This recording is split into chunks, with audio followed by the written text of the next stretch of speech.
This my audience is asking me to make a video on why people are deported from the airports, the Minsk National Airport upon arrival. So basically, for someone to be returned or turned back at the airport to go back to his home country after reaching the airport here in Belarus, there could be some factors, right, contributing to it. And I'm going to talk about a few of these possibilities here on this video. In my own case, when I arrived, the person asked me a few questions of what I'm doing in the country.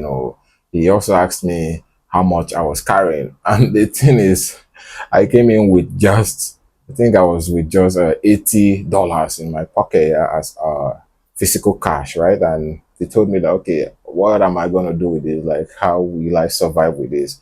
Because when I applied for the visa, I presented a bank statement, right? Showing that I'll be able to take care of myself when I get here. But now I'm just with $80. So it was contradicting. So in such situation, what are you going to do?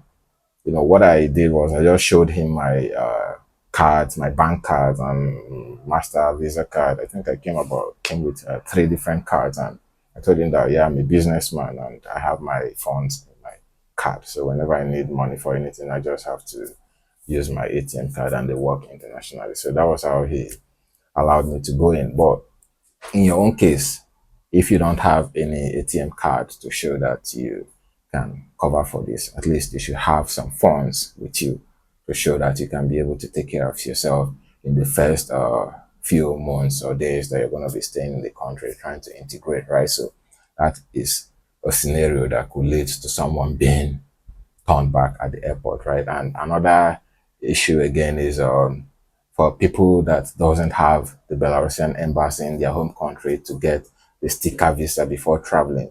I'm talking about those that are qualified for visa on arrival, right? So basically, if you come here with a visa on arrival, let's say a work visa, right? If you come here with a work permit visa, coming to work, and you're using the OK to board system, that is if you don't have the sticker visa on your passport. For the immigration department at the airport to allow you into the country, your employer or a representative from the company needs to be there to pick you up. But there are some cases where the people flew in, and the employer, the director, or the representative from the company wasn't there to pick them up to show that he was responsible for them. They had to tell those people to fly back home to their own country. They just used the return ticket to go back home. That's why I always emphasize on the return ticket, because they specified it for a reason. Should be in case you're not allowed into the country, you already have a flight ticket to go back home. So they're just going to turn you back from the airport there. So that could be another scenario. And also, if you're coming with a study visa, right? The school will usually come to the airport to pick you up, or a representative from the school. And in the case whereby you don't have anybody from the school to pick you up, they're going to hold you there or turn you back to your home country, right? So basically, these are the few reasons why one would be turned back or deported at the airport if you don't meet these requirements, right? And some other scenarios where some people that I met at the airport, I think Istanbul airport, they were deported back. And the reason was because the agent that they used booked a one-way ticket for them. There was no return ticket. So when they got there, before they could enter, they stopped them and, deported them back immediately.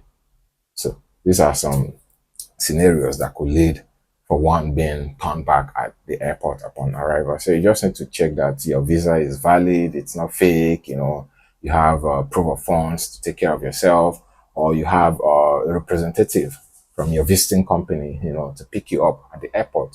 So basically, that's how it works. So if you meet these requirements, nobody is going to turn you back from the airport. So I don't know if that answered your questions. Well, if you're interested in getting a study visa or private visa or work visa to Belarus, just let me know in the comment section, and I'll pass all the information across to you. Thank you so much for watching, and I'll see you in the next one.